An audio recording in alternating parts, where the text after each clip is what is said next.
Thank you for joining us wherever you are. This podcast episode is brought to you by the Old Ways Actual Play team.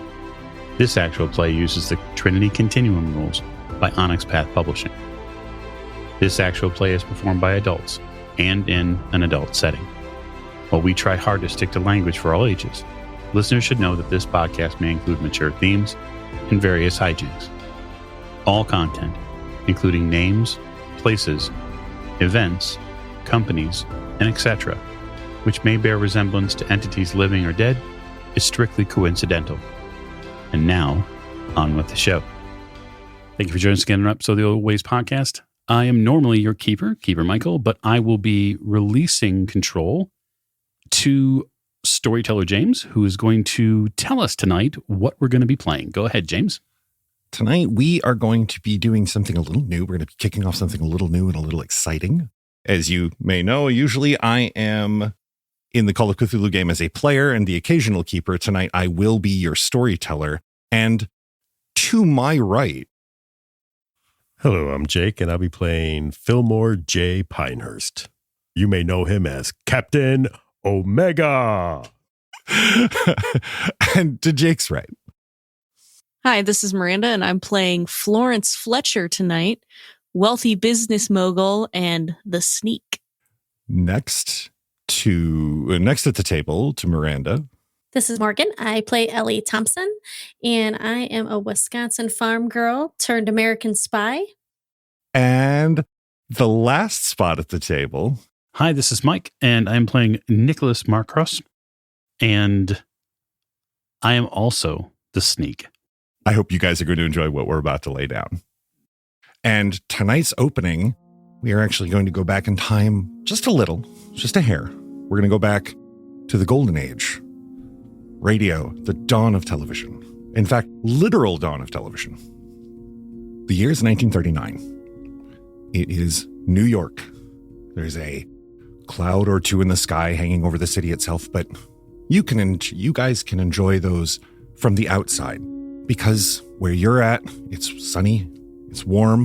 In fact, it's almost bordering on a little muggy. It's April 30th.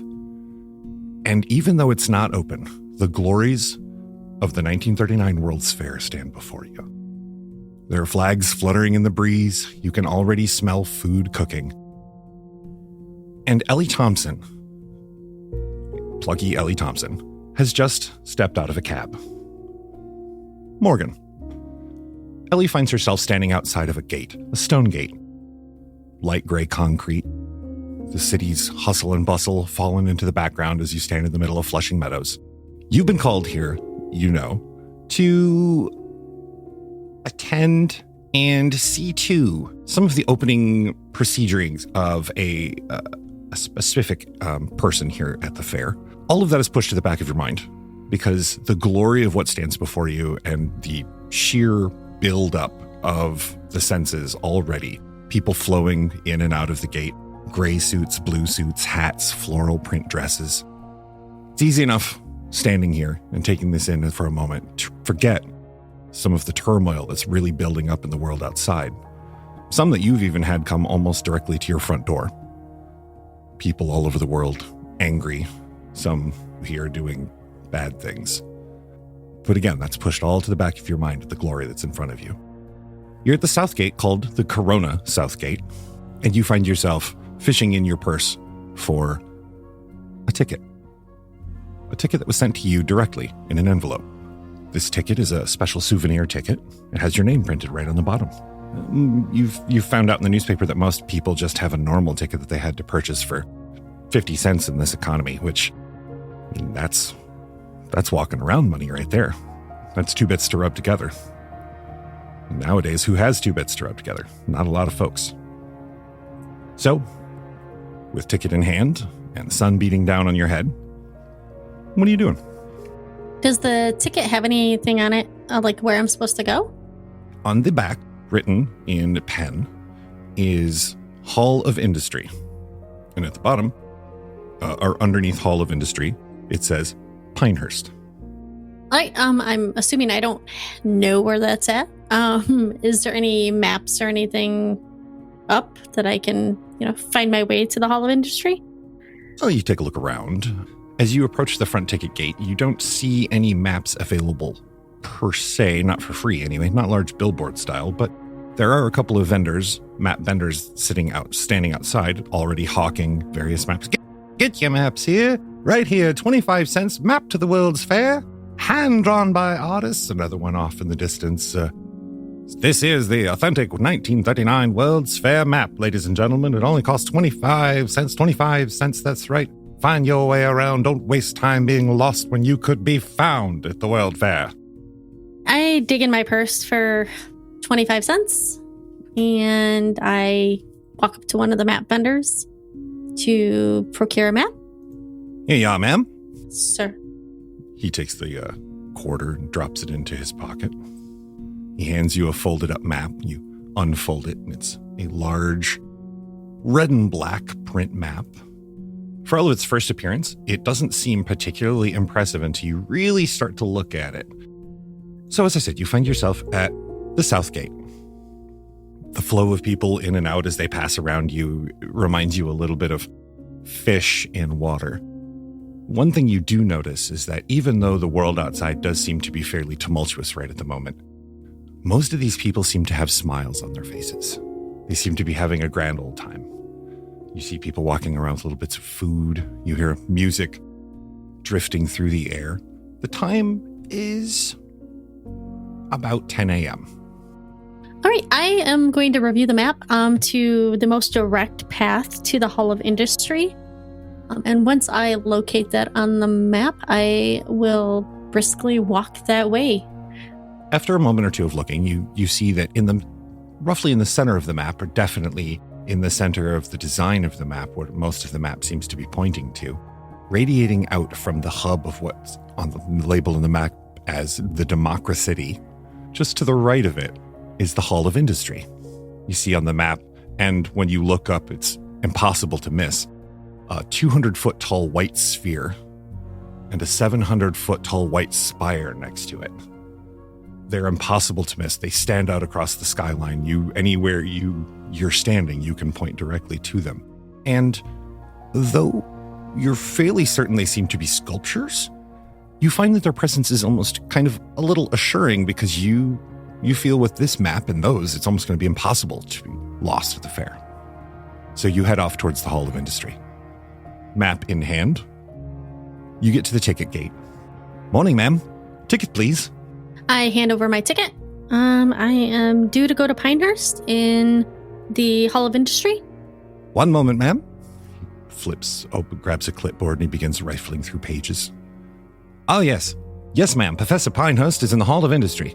He's set up at the far end. All you have to do is take a north, a slight west, head towards the Democracy right over there by the Perisphere. You can't miss it. He points off towards the large white sphere.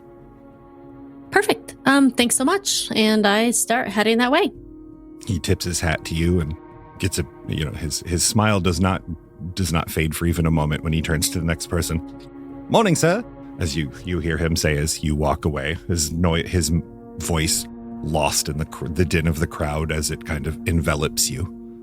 There are so many people here. Yes, there's lots to see building-wise, as each building is a marvel of architecture. The first building you see has a sign out front that says Ford.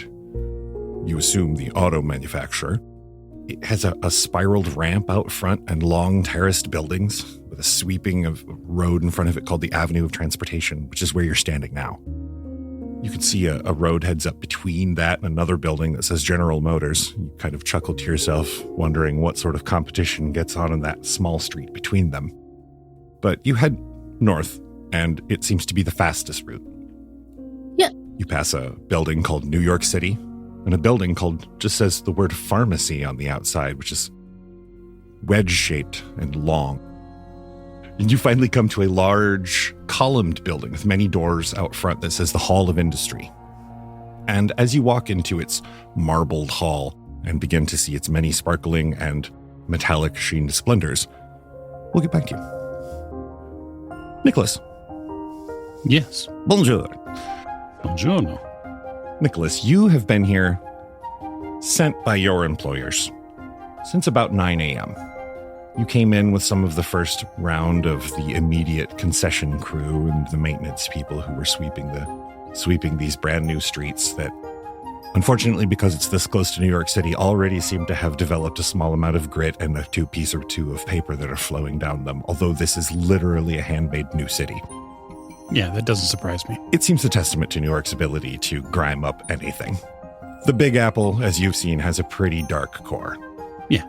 You find yourself standing amongst this aforementioned hustle and bustle, standing outside of a place that you were assigned to originally start at and to check throughout periodically throughout the day, called the Masterpieces of Art Building. You found it not far from the Business Machines and Insurance Building. You can see the General Motors building from the front door where you are standing. But it's not outside that's interesting you. You've been working for this foundation for quite a while. They have an interest in acquiring endangered artifacts and pieces of art from history. They find that, especially in this current day and age, that there's many pieces of history that seem to be going disappearing or being held at the whims of madmen. And some of those pieces of history are valuable and or sometimes even dangerous, as you have seen. Art is not always art. Sometimes it can move people. Sometimes it can move people to do crazy and dangerous things. So you were sent here to the fair, to this hall of masterpieces, as you've come to think of it. And you look inside, and with your trained eye, as this foundation has given you 6 months to a year of ongoing academic training as to what to spot and where and when it comes from, this is a smorgasbord of wonders. This is a veritable buffet of delights. Any art aficionado in the world would give his left and or right hand to be able to just stand in awe of what is gathered in these halls. This is the art history treasures from all over the world.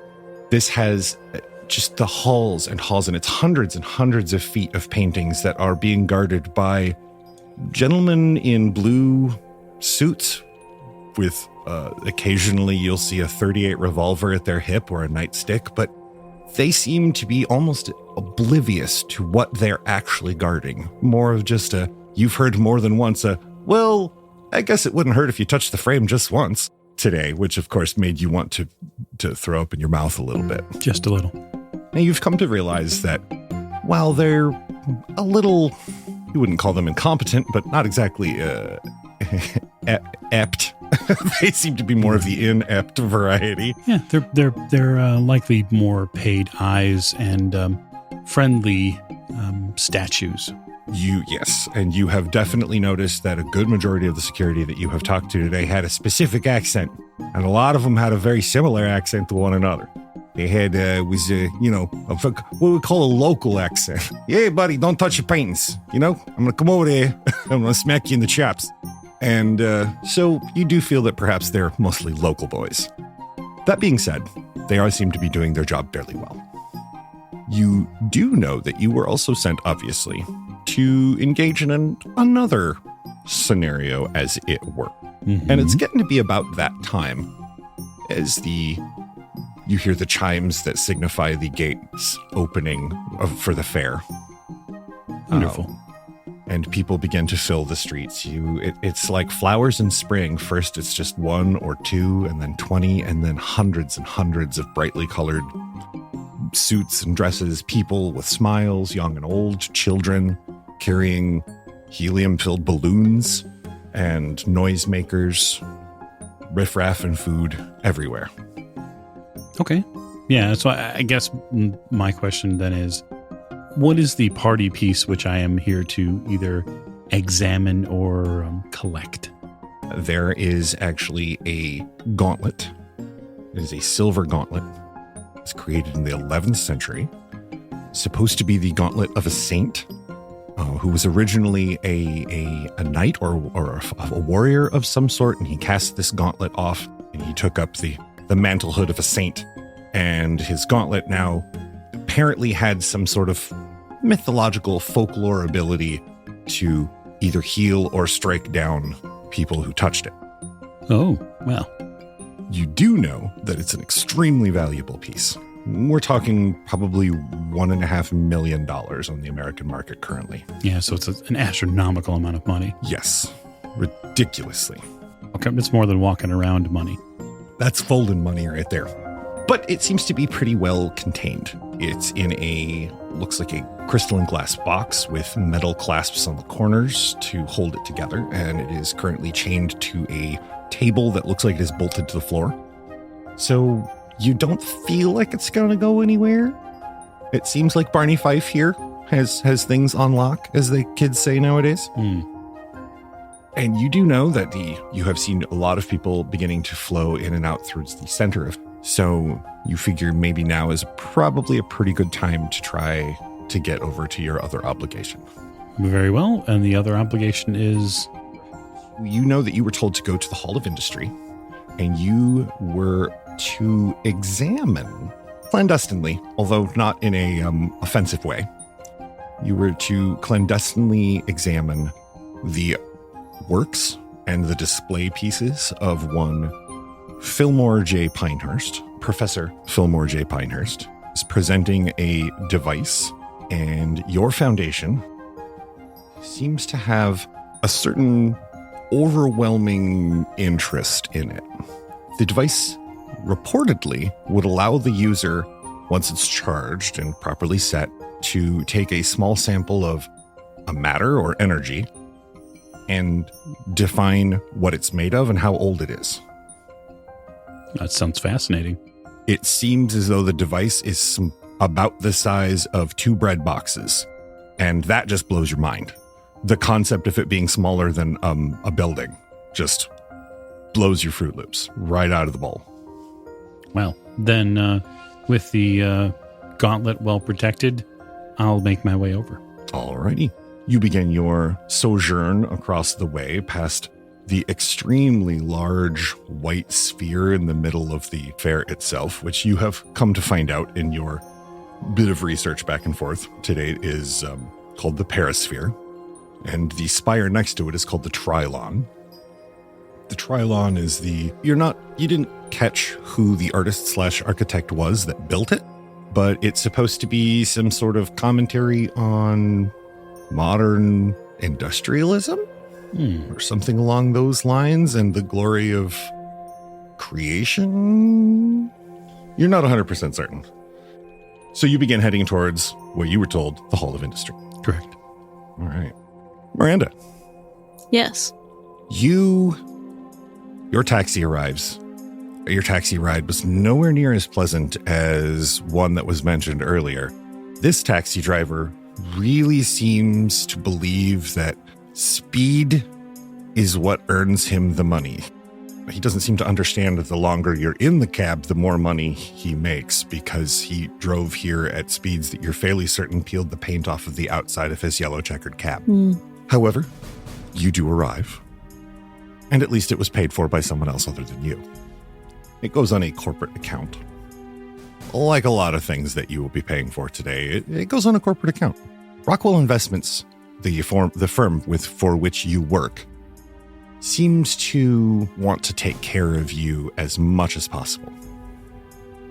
You have become, over the last 2 years even, you have become, well, one of the board members, Harold Wilkins, has started to call you Rabbit, not in a derogatory way, but because he has consistently referred to you as his lucky rabbit's foot. Because your ability to read the stock market and make intuitive leaps of logic that have netted Rockwell Investments a substantial sum of money is unprecedented. And so they are giving you a little more responsibility. And in this case, they have sent you to one of the most amazing wonders on the globe right now, which is the World's Fair.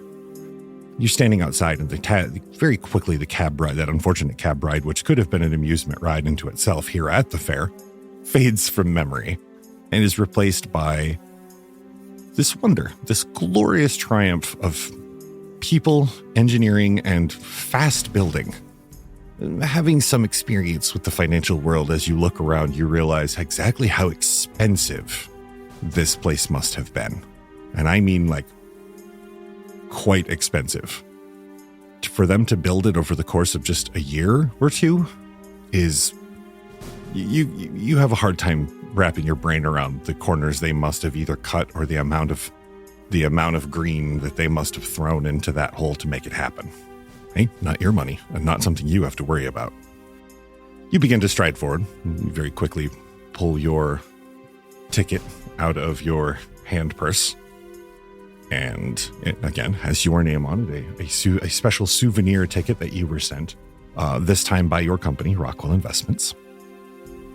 You get up to the gate, and as you're about to go through it was, in fact, the gentleman behind the counter in a blue cap and smile. He looks up to you with his grin already forming as he's about to take your ticket and tell you good morning. A gentleman steps out from behind the median, taller than you by about 6 inches, black hair with a black mustache. His hair is slicked back. He's wearing a sharp business suit that does not look cheap. And he seems probably about 40-ish, decent shape. He steps forward, steps through the gate, and dismissively waves his hand at the clerk who was about to ask you for your ticket, who was just doing his job. The clerk blinks for just a moment, and then very quickly, a couple of emotions seem to pass over his face. A look of frustration, and then a brief look of fear that maybe that first look was saw, and then returning right back to that retail smile. And next person, please. Gentleman strides forward, hand out. Are you Miss Fletcher? Yes, I am. My name's Grover Wayland. It's nice to meet you. It's nice to meet you too, Mr. Wayland. I'm assuming that the company intended for you to greet me here. Well, I'm a very busy man, but Rockwell Investments has poured a lot of money into this here shindig, as the kids would say. It's a waste if you ask me. He puts his fists on his hips very briefly in a almost paternal sort of way. This is not a waste, I assure you, ma'am. This here is going to be one of the most glorious spectacles known to man. We will get national support and perhaps even international support in a time when it's important. Come on now. And he turns and he starts walking, expecting you to pretty much just fall into step behind him as he walks away. Yeah, and I will. I'll follow. Okay. Briskly. As he's walking and you catch back up to him, he's literally mid-sentence as if he had not stopped talking the whole time that you were catching back up to him. And over there, well, that right over there, that's where General Motors Hall. I tell you that they have paid us a large sum of money to make this a spectacle for them. It is not boring, and it's definitely not going to be a failure. Now, you're not here to worry about that, though, are you? You are Miss Fletcher, and he takes a clipboard from underneath his arm, rifles through it for a second. You're supposed to be here for one Dr. Pinehurst? Professor Pinehurst. That sounds right. Of course it's right. I run a very tight ship. So, ma'am, if you would be so kind, I have many things to do. I have to go see the President of the United States and Mayor LaGuardia today. Yes, well, if you can just point me in the correct direction, then I can find my way myself. He makes the same dismissive gesture off in the direction of a large building past the white sphere and begins walking away. Oh, yes. The urge to do something very unladylike to his back as he walks away is only stymied by the fact that there are other people walking around who would see it. And even then, maybe not then. Mm-hmm. So, with a small, frazzled cloud hanging above you, you turn on heel about 45 degrees to the east and begin walking, glaring at the receding back of a man who has already had a small solar system of other people gathered around him, circling, nodding their heads, and quickly yapping like small dogs. You head off towards what he's referred to as the Hall of Industry. You arrive there in time, standing in the shadows of this large building and in the large, almost sundial-esque shadow of the Trilon spire, several hundred feet away. You see that there are people standing outside, milling in, milling out. A gentleman in a dark suit, dark hat, younger gentleman, I assume dark hair, paler skin, about 6'1". He's standing and just arriving at the archway as you arrive. Inside, there seems to be various displays going on, and there's almost a line to get in. There's various, it looks like inventors showing off their goods, showing off their displays, showing off their inventions, almost barking in a carnival-like atmosphere. Nicholas, it is, you've been to bazaars all over the world. This is very similar. There's very little difference between what is going on between the scientists and the people watching them than any Moroccan bazaar that you have been to find one of their dry little trinkets. There are men talking about how good their fish is, and there are rich men standing around them wanting them to tell them that the fish is better. Right. So this is the same sort of interplay between people and socio-politics, yes? That's exactly what this is. The streets here in this building literally are paved with gold. As you look around and see, I mean, not literally, but figuratively, literally, in that the people walking around here there's not a poor suit in here other than the occasional, like, looky-loo or gawker who has his family in tow. Well, look at that, honey. They'll be able to make instant pictures. Right. Yeah, so I think Nicholas's MO here is to move about the crowd slowly, carefully, take in exhibits, try to appear as if he is interested. Mm-hmm. Probably sort of his natural case the place step. That's his first step, is to get a full assessment of the room itself. Okay. And he's probably looking for things which are out of place. So if the room is mostly filled with people who are in, $100 suits and, fresh fedoras and, that and the other, then he's going to weed out the people who aren't those people, right? The people who come from, the middle of nowhere, Nebraska, and they're, probably this is their first time in New York City. I want to find the people who are not part of those two schools of fish. So not a local and not a hayseed. That's right. You got it. And it takes you a few moments. And once it's done, there's only a few types of people left over. There are academics walking the floor that seem to be taking intense notes. There are scientists, presenters, that either seem to be on break from their own displays or waiting to see the next display that's coming up or seeing what the competition is doing. And then there seems to be a third class of unidentifiables, which people who don't seem to have a common motivation. Maybe they're representations of a company, maybe they're representations of an industry. Okay. In fact, as you look down, and one of them is standing right next to you. Not down, she's not like a foot tall, but you look, just slightly down. There is a young woman standing next to you who seems to be looking around this hall in the same way that most people now look at puppy mills. In a truly unfortunate, this seems to be a ridiculous waste of time, and why am I here sort of way. She might be a local, but that's not why she's here. And she's definitely not a hayseed. And you don't think she's an academic. She doesn't have any of the telltale ink spots around the cuticles. She has a skin tone that's something more than A4 paper. Looking around the room, she's one of the ones that she doesn't particularly stand out in that she does because she doesn't. Right. I put her on the list. Okay. One of the booths nearby, not far into the hall. Florence, what are you dressed like? I don't want to take liberties. That's fine. Florence is dressed modestly, and I would say that I think we've talked about Florence has money partially because she has the ability to make a lot of money, but also because she doesn't spend a lot of money. So she would in no way, shape, or form look flashy or try to stand out. You would notice her as a business person, but not one that is gaudy or tries to show it off in any way. And that in itself is almost why she makes almost a void space here, is because everyone else has put on their Sunday best. Mm-hmm. The fair is a big thing. Everyone else has put on literally their Sunday best to go to the fair. Yeah, so she and I then are very much alike in the sense that, like, I'm not wearing my Sunday best per se. I'm probably wearing a business week suit.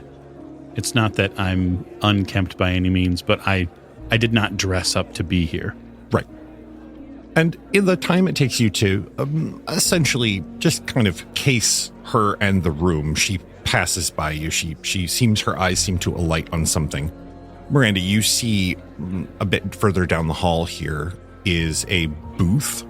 It's about the size of a small room, but it's a booth, or just has a sign that says Rockwell Investments. And it has your company logo on it, obviously. So I assume you head into the hall, avoiding people, and towards the room. Yes. Or towards your room. I'm going to follow her. Okay. You begin to follow her, and amusingly, she is actually at every step that takes you closer to the Rockwell Investments booth, you find to be slightly more and more unusual, because that essentially was probably where you were going to go.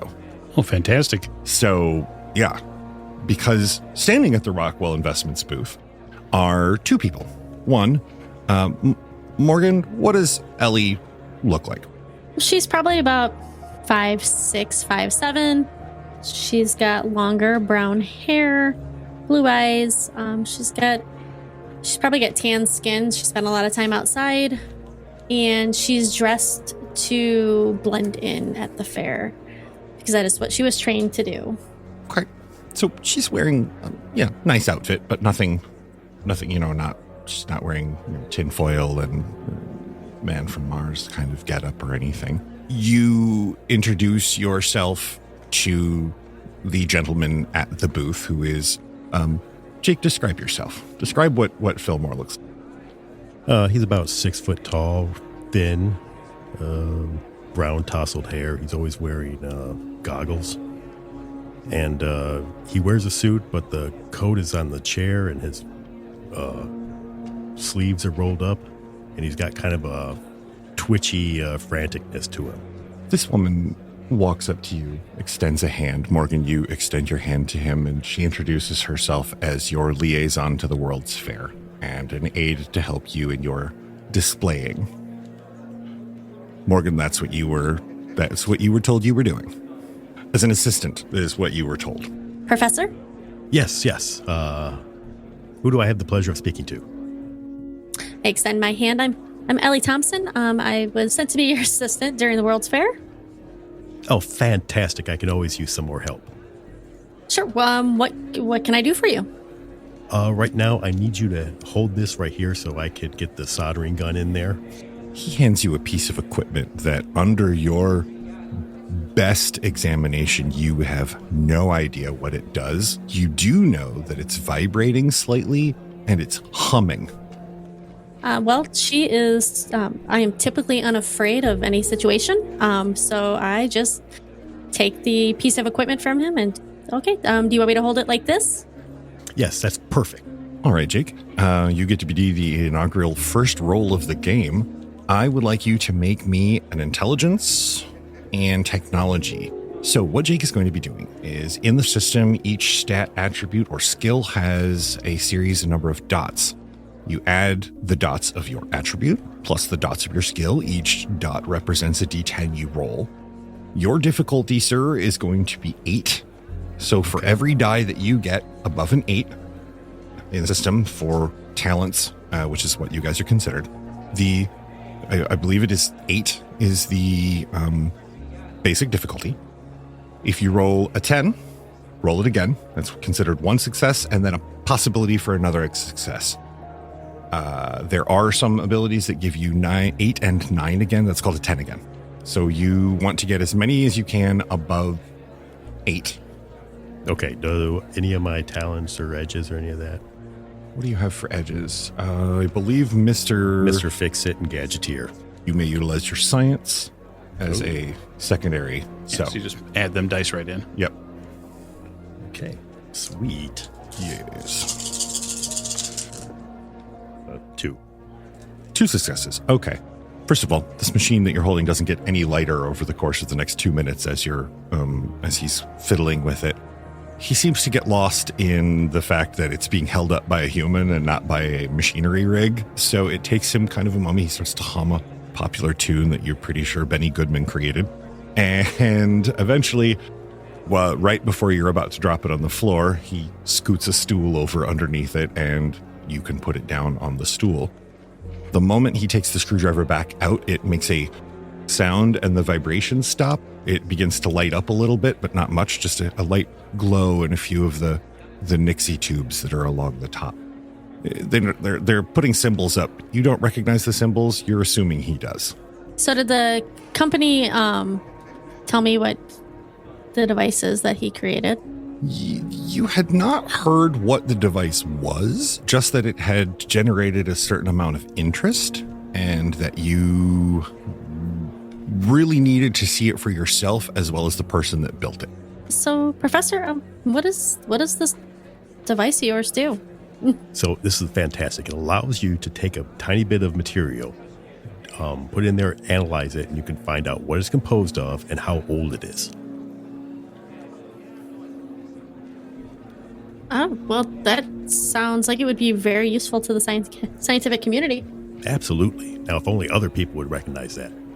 As he is inadvertently shaking a screwdriver at this young woman, Nicholas and Florence, you both walk up, now almost side by side, to this booth. There are a few other people standing about watching as the scientist is yet to give any sort of exhibition. He seems to be more fiddling with whatever the device is as you two walk up. I kind of have this picture of us walking side by side, each one knowing the other one's there, not making any direct eye contact with each other. Oh, absolutely. Yep. It's a lot of side eyeing and glancing and peripheral vision. There's probably very careful, almost slight tilting of my fedora to keep my eyes from making eye contact with her because I don't want to make eye contact with her. And both of you occasionally, with every other footstep, think, okay, they're going to veer off any second now, and this will be over. And then every footstep that falls, it doesn't, until you're finally both standing side by side in front of this display area. Now surrounded by, you sort of almost have to, you don't have to weave your way through a crowd, but you definitely, by the time you stop moving, there are other people gathered around you. One of the fair's stewards, who basically keeps things on track, schedule-wise, comes by and he looks at you and he kind of taps his watch. Of course. And he steps up in front of the crowd. Ladies and gentlemen, with an exhibition of science and engineering, the likes of which the world has yet to see, is Professor Fillmore J. Pinehurst and his fantastic Pinehurst indicator. He turns and gestures back to you and then steps out of the way. Hello, ladies and gentlemen. Tonight you're going to witness something that will revolutionize science as we know it. This machine here can take an item, break it down to its components, tell you exactly what's in it, and how old it is. You hear a couple of science geeks gasp, look at each other. Nicholas and Ellie. Florence, you currently you have been told to pay extra special attention to this professor as you have not yet met him, but you know that he is considered to be a valuable asset to Rockwell Investments. They intentionally have invested almost an entire lab in just his brain, essentially, and the amount of money that they believe that they can make off of his creations. The one he is displaying, is just the one that he has finished enough that he seems to be comfortable showing. And he's made a couple others that Rockwell will not let him show because they don't feel that either A, is finished enough, or B, is safe for the common good.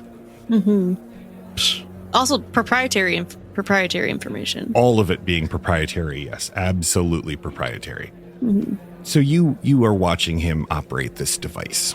Professor Pinehurst, what you have 3 samples that you've gathered. What 3 samples do you have that you're going to be testing? I have a penny from 1900.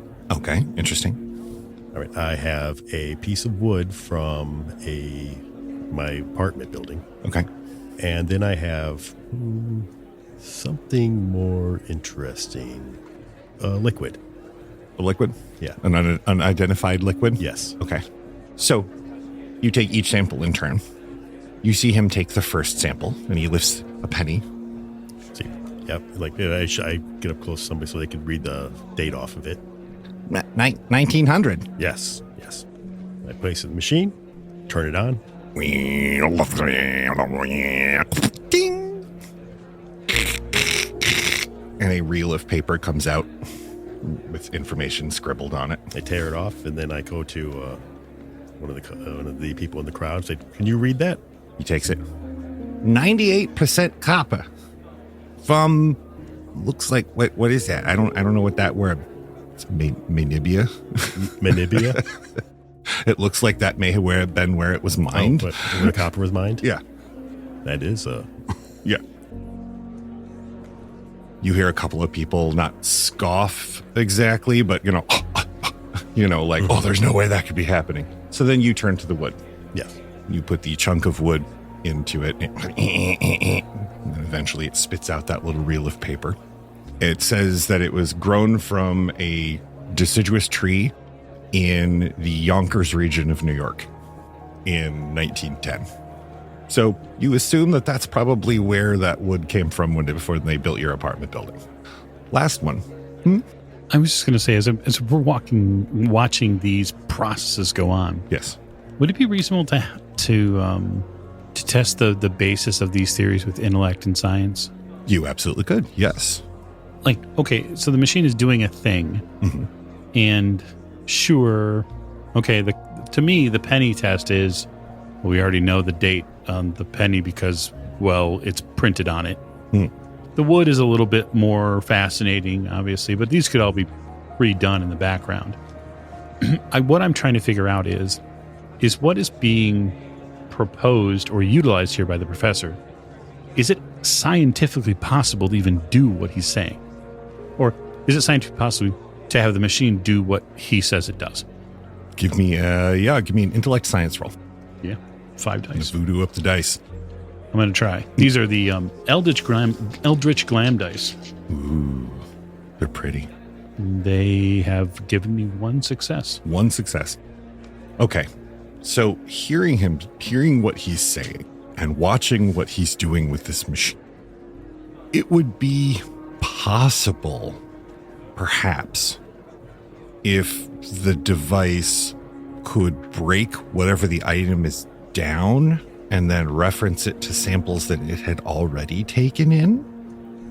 Maybe, or it would be some sort of scientific device. It would be some sort of scientific principle that you just have never heard of, that it's like so far beyond what you know, which you try to stay, you read popular science or popular mechanics, and you could probably build a hutch over a weekend with the proper tools. So Nicholas has 2 dots of science and a dot of technology. He's not a layman by any means. Not a layman. He understands the basic principles. So if Professor Pinehurst has built what he says, if the Pinehurst indicator does what he says it does, this will revolutionize the world. Then I actually get a little closer because I get interested. Sure. You move forward just a little bit. Florence, the gentleman that was standing next to you finally moves away from you a little bit. He's no longer close enough to literally rub his elbow on your elbow. She's like, oh, thank God. No, well, my thought was I move closer as well. He's not going to beat me out to this. If this is a good he could be trying to get company secrets. He could, I don't know who this guy is, and I'm suspicious. You, in an effort to adjust yourself a little bit to be not closer, but so that he doesn't exactly get away from you, you end up bumping into an older gentleman with mostly, to call it salt and pepper would be generous. It's mostly white with little bits of black in it now, little bits of pepper left. A large bushy mustache, big white bushy hair. He's wearing a rumpled cardigan and a pair of rumpled slacks and a pair of beaten up shoes. He's standing there in the crowd watching. He has a delighted look on his face and a small notebook and a pencil that looks like it is one of several thousand that have gone through his hands. You bump into this not exactly elderly gentleman, but definitely crested the hill of middle age. I apologize. Yeah. And he pats you very lightly on the shoulder, Florence. And then he realizes he has, in fact, went on too long and takes his hand off and seems a little, for his older self, he seems a little sheepish. But excuse me, sir. Excuse me. My apologies. He mumbles something in a language you don't quite understand, and he nods his head and makes kind of an apologetic, almost little boyish grin gesture. So as you guys are watching this professor give his exhibition on this fantastic device, Ellie, you are kind of thrust into the position of magician's assistant for a magic act you did not rehearse for. As the professor keeps handing you things and having you stand in specific places, he'll ask you a question and then look at you with an expectant response as if you had already rehearsed this this display exposition, but have not. So I need you to give me a manipulation humanities roll, please. Yep, and just to state before this, since he's like doing this, using this machine, not sure what it's really. It could blow up, maybe. I mean, it seems like it absolutely could. Yes. And so I throw right before it starts. I throw my hair up in a bun. Is there any extra pair of goggles laying around? There's like 4. Yeah. Okay, I grab a pair, and put them on because kind of protect myself. Because the professor didn't offer that up when he was going to start the machine. he seems a little eccentric, and that's okay. So put those on, and I'm also keeping an eye on the crowd to make sure there's nobody that's out of place. Sure. In fact, because you are keeping an eye on the crowd, at the back, I won't even make you roll for it. It was manipulation and humanities, right? Yes, please. Okay. And a success is an 8 and a 9, right? Or anything above an 8. Okay. I have 2 successes, and I got no 1s. 2 successes? And I got 1 10. Roll that 10 again. Okay. And I got a 9. So I got 3 successes. With the 3 successes on your, what I essentially we would call an acting roll, you managed to maintain your composure on stage, dealing with the improv that you are having to deal with from the professor. And the only moment that you have a lapse, and it's only you would notice it, is you look up and at the back of the crowd, whereas everyone else is wearing nice suits, nice dresses, very light clothing because it is April 30th and it is extremely warm and sweaty out, you notice a gentleman at the back that's wearing a full trench coat and a hat that's been pulled down. He is definitely watching the display, but he is not dressed for the weather at all. And it's the thing that immediately attracts your eye. Yep, so I keep an eye on him, as well as obviously paying attention to what the professor is asking me to do. James, did I bring any sort of weapon with me? You did bring a small snub-nose 38. I did? It is in your handbag, which is on a table nearby. Oh, well, that's a kind of mentally calculating in my head whether I'm going to be able to reach that in time if that gentleman decides to come forward and cause an issue. I think I can get to it. So I just kind of keep going and, try to make myself nearer to my handbag and not let Professor know that anything is up. Okay. Professor, she's for an assistant that you don't think you've worked with before. It's hard to tell. People all kind of blend together once in a while, so you're not used to them. But she's doing quite a good job. She's helping where he needs to be helped. She's occasionally holding things. She hasn't interjected anything that sounds, obtuse or stupid, which is fantastic. Yeah, that's everything I need. Yeah, exactly. And it's nothing like the time when you accidentally blended 2 actual assistants into one, which was horrific. Everyone has their, their blue period. Everyone has their mosaic period. I was going to say a them, a they, and it. Listen, anything worth doing takes sacrifice. Nicholas, as you are standing and watching him with your rapt interest, actually Florence as well, as you're both watching him him and her with rapt interest, both of you make me let's do intellect humanities for both of you. Okay. Yep. That is an 8, and this is a 9. That's 2. 2 successes. And Florence has 1 success. 1 success. Okay. You both notice, Nicholas, you notice it first, and Florence, you notice it almost because Nicholas seems to react to it subtly, that the lady that's helping him, the professor, his assistant, notices something behind you. You look first, Nicholas, because you notice first. And again, because he turns his head and you have that, I really don't want to make eye contact, you look too to see if he's spotting an opportunity that you should be spotting first. And you notice 2 things. One, Nicholas, you notice that this small man that's standing next to you. And if you'd like, both of you can make me just a straight intellect roll just to see if you recognize who he is. But more importantly, you notice that there's a man at the back wearing, he's definitely not dressed for the weather. He's dressed much heavier than he should be. And he seems to be looking rather intently, what you can see from the reflection of just like the eye slits between hat brim and collar. He seems to be looking either at you, at your guys, or intently at what's going on the stage, like very intently. I would like to ensure that you remember a gift I have, which is mirrored sunglasses. Yes, please. Which means that if anyone means me harm, I would be preternaturally aware of it before I even look. Like if he means me ill, then I would know that he's there, or that not necessarily he, but I would know that someone here means me harm. All right. Then we will say the reason that you turned to look first, I won't even make you roll for it. That is a fantastic use of gift. The reason that you turned to look in the first place, simultaneously, not only was it the assistant's brief pause when she looked out at the crowd, but at that moment, the way she paused, something on the hackles in the back of your neck stood up a little. It gave you that, you haven't felt this since that one night in Marrakesh. Man, Marrakesh. Like all over again. Yeah, seriously. And it's what prompts you to turn and look. That hackles feeling, that knowledge that there might be a barrel pointed at the back of your head without you knowing it, or some such. I will roll for the other one then. Yes, please. That is a 10 and that is an 8.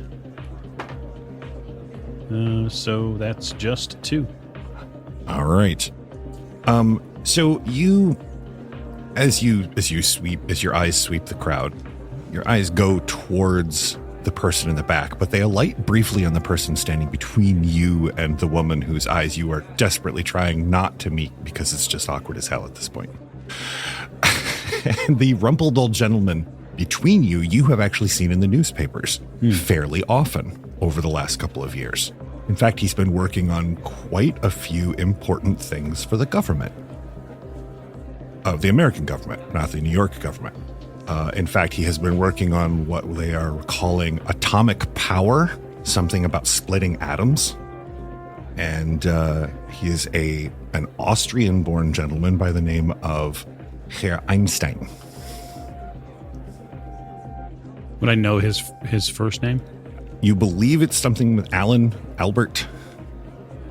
You're pretty sure it's Albert. And your eyes are like, oh, hey, a celebrity. But that's not what's raising the hackles in the back of my neck. And your eyes sweep to the person at the back of the crowd. This person means you and possibly everyone up here ill intent. Your hackles are doing a little dance. Your goosebumps have goosebumps. When Florence, you turn to look at him, he now notices that 2 of you are looking at him, and he takes an involuntary step backwards into the hall of industry and into the flow of people away from the stationary crowd watching Professor Pinehurst. I make a bold move and I look at Nicholas. You're gonna break the wall? I meet her gaze. we do it at the same time. I say, that man's nothing but trouble. I completely agree. He's up to something. I imagine us both taking a step towards him. Yep. So you both take a step towards him, and you notice 2 things simultaneously. One, his retreating away from you has now doubled speed. He has definitely seen that you are looking at him and are coming towards him. Moreover, Nicholas, you get the definite feeling that his ill intent is not just pointed at you and not just pointed at the people on the stage. So he means ill for everyone. For everyone, but it's definitely a focal point right near you. If you had to lay wager on a table to see if you could cash out at the end of the night, you would say that that ill intent is also aimed at the lady next to you and possibly the gentleman that's standing between you, the little old man. Who the hell is this guy? I aim to find out. All right. So I'm going to do the disarming thing in culture, much as we'll just say the head of the company I would work for. They would go straight at the problem, and they would want to shake that person's hand, say hello, and socially unmask them, force them to come into public light. That's 100% true. One of your high-ranking training officers taught you that within the first couple of days of training. You head right through the crowd using your handshake hand put out as the as the prow of a ship. Yes. This my right hand is my weapon of choice in this regard. Excellent. Professor, there seems to be some sort of commotion, brief commotion going on out in the crowd. Obviously, it's just overexcited spectators. Well, obviously, especially considering what you're showing them. I mean, this is an amazing device. So you finally after some recalibration, you finally put the vial of water, you pour the vial of water into this device. It hums and clicks and whirs for a moment and then turns back and then tries again. And then it spits out a long counterfoil of paper. Now, this is a little unheard of for you, but usually it gives a pretty concise report on the constituent elements of whatever you've poured into it. This time, it seems like it's picked up a source of energy nearby, and that it's overriding the water, whatever was in the water. That is interesting. You, enraptured by what has just come out, you begin looking at the research, and Ellie, he turns and grabs a piece of paper and starts doing rapid calculations with a pencil in the middle of his exhibition, seeming to forget that there is now about 30 people standing around him waiting for results. So what's it say? Hey, Mac, come on. It's a bizarre form of energy. This should not be here. This should not exist outside of laboratory settings. Whatever that energy is, it's something from nearby, and it's pretty powerful. Is it dangerous? In large enough doses, it would be extremely dangerous to machines and mostly to people and animals. Well, that's not good. Few people hear you mumble the words, "That's not good." You see a handful of the people in the front of the crowd cautiously back away. Unfortunately, Nicholas, this makes your job a lot more complex as you are heading towards the crowd, and now the crowd has moved backwards with you and has started to envelop the man in the trench coat. He turns on his heel and begins to, we'll say, power walk deeper into the Hall of Industry, but he's obviously heading for a door. I am also going to be right on his heels. I have to know what he wanted, and I have to know why he wants to do so many people in this room, myself included, such ill. Okay. That's not something that the foundation I work for would let slide. Not so much. You head out into the crowd. Florence, are you going with him? He seems to have really fixed an eye on whatever this guy, whoever this person is. Yes, I am. All right. So the lady falls into lockstep next to you and begins matching pace to capture this, or to go with this guy to apprehend him in some fashion for question answering, whatnot.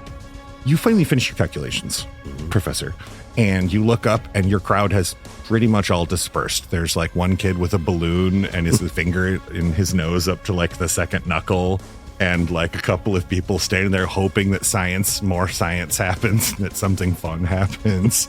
And that's about it. Ellie, he stops pontificating and then stops calculating. He seems fairly concerned with what has come out on this paper. His brow is furrowed and now has some charcoal on it because he swiped his forehead with the pen or with the hand that he did the calculations with. Professor, there's something wrong? Yes, my machine has picked up an energy source, a dangerous one, and nearby. Ellie's immediate thought is to let's go hunt down that energy source. Do you say that too? Yeah, I'm like, oh no, I don't She say stands that. up and for a moment has this quizzitive look, and then it passes quickly as she reshutters the windows and puts a normal face back on. Well, obviously we have to find out what this is because it's too dangerous to be allowed just out there. So somebody needs to be given a stern lecture on the safeties of science. So do you strap on your other piece of equipment then? Yes, I actually, yeah. Okay. I go grab a green satchel, and it looks like some kind of device with a handle, So how do we go about? almost like a gun. So yeah, he puts on this green satchel. It has a curved, like the old phone cords, one of the curled cords that goes into something about the size of a modern hairdryer that also can clip on the belt. What is that you're carrying? Well, this is my hyperatomic flux energy transmogrification ray. How about for those of us that aren't in the scientific world? What do we call that? It's my energy changer. Does it hurt people? Not usually. Oh. She kind of looks disappointed, but she immediately covers. I won't even make It's you okay. lie. I will make you roll for it. When he says "not usually," there's a long and very pregnant pause before he says "not usually." So you head out from the booth? Yes. Okay, you head out from your booth. You see off at the far end of the Hall of Industry, two of the people that were standing up front seem to be, they're the only people that now are, you guys are not exactly running, but almost a quick jog, as the person in the trench coat has started to move rather quickly now. He seems to be attempting to deliberately evade you. All right, so if we're still in the hall and there's the dime store, rent a Joe's. Oh yeah. I'm gonna say something like, "Hey, buddy, you dropped this. Hey, you dropped this, mister." Just to see sort of like to see that if I can get their attention that I'm trying to stop this person because they've honestly dropped something, and that they're continuing to run and evade, which should at some point put radar up like, wait, why are they still running? Give me a manipulation command roll, please, sir, as you are attempting to command attention to a specific situation. Alrighty. That is 4 dice for Nicholas. I have 1. All right. You really have to raise your voice in order to get above the din mostly in here, the people talking and the occasional sound of transistors popping and electricity crackling and such. There's a Jacob's ladder at the other end of the building that's 8.5 feet tall that makes giant sparks occasionally. But one of the security guards right next to the door that you were yelling at, he sees the person this person in the trench coat. He sees who you're saying you dropped something, and he reaches out in a friendly manner to grab the arm of the person as he runs by. Hey buddy. You can't hear him because it's quite a ways away, but you can see him mouth the words, "Hey there, pal." And the person in the trench coat wrenches his arm out of the grasp of the security officer, and he turns around, he spins around to look at you and the hall himself. The coat flies open and his hat falls off. It's a bald, older gentleman. His skin has a very unhealthy light yellow complexion to it. Now that you can see it, it stands out in this hall of fairly normal complected people. And he reaches into, as he opens his coat, he reaches into the inside pocket and he pulls out something about the size of, say, a coffee cup. It has a large red button on the side on a dial. And the security guard, his eyes grow wide as he backs off. And this gentleman turns the dial, pushes the button, and throws it on the floor, and it rolls towards you and Florence. Uh-oh. What are your reactions? You figure maybe you have a split second. Oh, well, I'm not exactly trained for this, but I have an idea. So I think what I'd like to do is, it's a hall, right? So it's probably got the doors probably have, I would imagine anyway, tall windows on top of the door frames, let a bunch of light in. Very much vaulted ceilings. Most of it is concrete and marble. All right. Not so much. So I'm gonna choose a different tack, James. So my first plan was to soccer kick this thing into the air. Gotcha. To try to evade it away. But I also have demolitions training, and so I'm gonna assume that this is some sort of grenade. Does seem like some sort of explosive or detonative device, we'll call it. And so what I'd like to attempt to do is, we'll say, freeform disarming of a live grenade. Oh, fantastic. Okay. In real time. That shouldn't be too hard. Should be pretty easy. So what I'm going to need you to roll for me, we're going to rule that is a cunning technology roll. Mm-hmm. Intellect would give you a time to study it, but cunning is, at this point, you are on the heel. So yeah, that's good, because that's really, truly probably the only, I'm going to get 2 seconds to look at this thing. Yep. That's not bad. So I have 2 10s. That's fantastic. And one's rolled over an 8, so I have 3 successes. Fantastic. Okay. So this canister rolls and literally lands, like it nudges up against the tip of your shoe. Florence, you look down as he, it won't even say casually, but in an almost practiced manner, reaches down and picks up this dirt, or this dull silver canister, picks it up, looks at this dial, as you realize the dial looks a bit like a combination lock dial and is counting down. Mm-hmm. He grabs it and pulls out a pocket knife, quickly jimmies the side open and pulls out a handful of spaghetti-looking wires and uses his Swiss Army knife to clip 2 wires and splice them together. And you hear this device. Like it makes an active power down sound? Yes. Yeah. Now that you can see inside of this device, it is some tech that what it was going to detonate is not like anything you have seen before. It is a blue, glowing, sparkling, almost looks like a fluid, maybe, that is generating now a small amount of heat and is making all of the hair on your arms and your head stand up, being in contact with this. I look at Florence, not knowing her name yet, and say, "Gee willikers, what do you think this is?" I don't know, but it's a good thing you were here. Yeah, I bet that egghead inside knows what this is. So by the time this has happened, you and Ellie, Professor, you and Ellie have left the booth, and you are looking at the constant stream of paper that is coming out of the Pinehurst indicator that you are now carrying like a suitcase in order to judge the energy as you're walking around. The closest source of this energy seems to be coming further up the hall, where those 2 people that ran off suddenly are standing. Well, then that's where I'm going. Just a moment later, that professor shows up with something about this. He shows up with the device he was using just a little bit ago, and it looks like it has a microphone attached to it, like a reporter's microphone. And he holds the microphone next to this device. The briefcase begins to whir and click very loudly. Oh, yeah, that's it. This right here. This is the dangerous energy source I was picking up. Yeah, a guy just ran out of here, threw it at me. Oh, yeah? He gestures towards an empty door frame. Did you pull it apart like this? Yeah. Probably would have killed you, or worse. You're not sure exactly what the calculations were, but you do know that it seems to cause rapid cellular mutation. The exposure to whatever this flux particles are. It is fascinating, though. I really want to study this.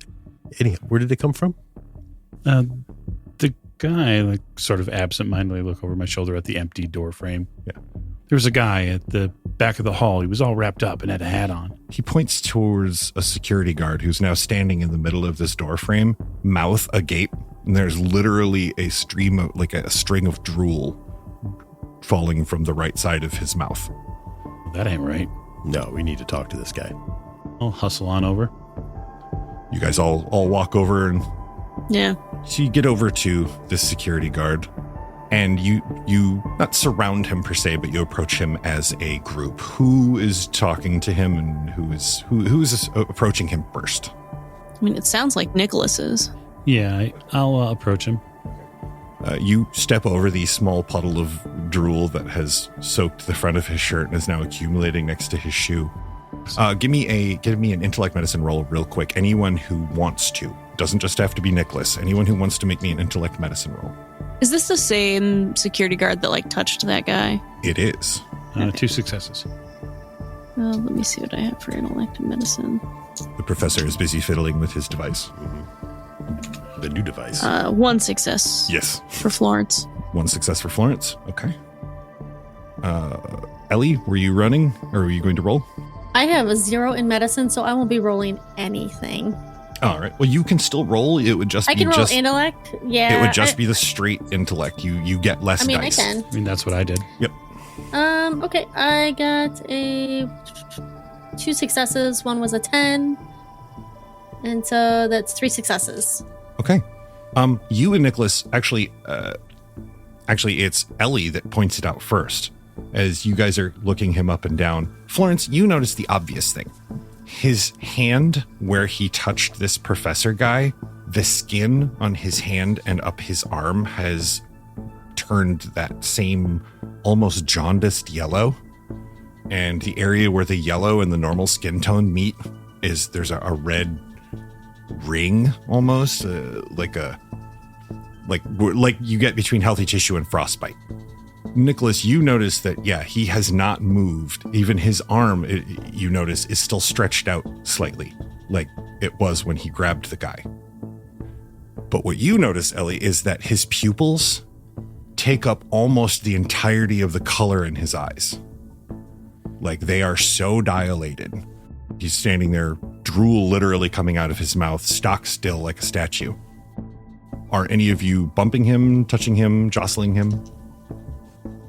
I mean, I'd probably shake him a little bit on the arm that isn't, that doesn't look weird. I don't want to make skin-to-skin contact on him. I just want to say, hey, you all right? You jostle him and his pupils go back to relatively normal size. And he, like someone waking up from a nap off of a school desk, what? And he wipes the drool off of his chin. Hey, buddy, you all right? You all right? What? Hey, whoa. What's going on? Where'd the guy go? He's gone. He kind of looks around. But because of you, nobody got hurt. I sort of pat him on the shoulder. Good job. Thanks. Yeah, I'm just doing my job. Yeah, you did a good one. Walks off into the Hall of Industry, extremely confused. On the ground, you find a folded piece of paper. It is, in fact, looks almost exactly like the same folded piece of paper that Ellie, you already own. This one seems a little more ragtag, a little more, we won't say ill-used, but it's definitely been looked at more. Does it have a name on it? Nope, doesn't have a name on it. In fact, just looks like a map, much like the same map that you had earlier. Can Ellie, can I glean from the information on the map what this person might have been doing, since they already looked nefarious and a little questionable? Well, you do see, so you unfold this map, and much like the one you had earlier, this looks like one of the purchasable maps, souvenir maps of the World's Fair here. However, dotting the map are 6 blue X's drawn in various locations, a small red X or a small blue circle that's going around the Hall of Industry, and then a much larger red circle, which seems almost unnecessary because it circles almost the whole map. And that one is drawn in red. Professor, are you looking over the shoulder? Oh, yeah. And such? 2 seconds of quick calculations, and that's about the radius of energy dispersal for one of these explosives. Oh, okay, that makes sense. Is what he says. What makes sense? Oh, see, the circle is about the blast radius of the energy from one of these devices. My eyes go really, really big. Blast radius? Well, yeah, I mean, this is some kind of grenade, right? Or explosive of some type, so it's going to have a blast radius. That would be the calculations would say this would be the blast radius, roughly. I don't know any conventional weapons this size that blast that big. Well, it's not a conventional weapon. Look at that. You don't see that kind of wiring anywhere. Yeah, this is not in any way conventional. You have seen many circuits in your education. This looks like none of them. First of all, the pieces on this circuitry are tiny. I mean, they are very, very, very small. Like, you would need a microscope or a magnifying glass to see most of the components on this board. You don't even know who would manufacture something like this. All right, Professor. I think you can get to the bottom of this thing? Oh, yeah. Without a problem. I hand it over to him. Okay. I just need to know what it does. In intricate detail. Okay. Let me... If you want to give me an intellect science roll, and you may utilize technology as your fix-it. Okay. With your Mr. Fix-It. 10. 2 successes. 2 successes. Okay, so the professor begins doing calculations, poking around the inside of this with a pen. For something he just told the three of you has a blast radius, the casualness with which he is poking the inside of it with a writing utensil is definitely alarming. Slightly puckering, yes. Yeah. Eventually, he pulls the pencil out of it. You have deduced that you were right. The energy that this produces is, you believe, an unknown or previously unknown type of energy. However, you have heard research, or a few scientists, mostly in Europe, who have begun to do research on it. It's done mostly in Europe, because there are inherent dangers that you have heard with the type of radiation this causes. While you haven't seen any of these pictures, you have heard some pretty horrific things around the old quote-unquote water cooler. This is a concentrated version of that. Oh, yeah, I was right. This would be worse than death.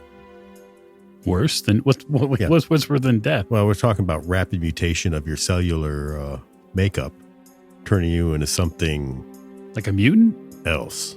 I don't even know if mutant would be right. Maybe it could turn you into a pool of liquid or something. I don't. Is this something we could recreate and monetize? No, I mean, sure. There's all kinds of ways to use this kind of radiation, though. Mm-hmm. So you look at this map, and you look at this blue device, and you look at the blue X's on the map, and a sudden chilling thought goes through you. This is bad. This is real bad. They had planned. Whoever this person was planned on inflicting this on a ton of people. Yeah, and judging by this technology, they're brilliant, so they've got to have some kind of fail-safe. So, do the X's mean that's where these other devices are? That would be my guess. Okay. Are we gonna go hunt these down and disarm them? I don't see how we can't. We have to. Well, right. All right, well, Democracy is right over there. It's as close as one. Mm-hmm. It sure is. So you guys look towards the Perisphere and Democracy and begin heading off in that direction. And I think that is a perfect time for us to pause here as you travel across the glorious and colorful fairgrounds and hope that it doesn't end up a baked, radiation-covered wasteland. Thank you so much for joining us and enjoying the story so far, I hope. We will be seeing you next episode. Thank you very much, and good night.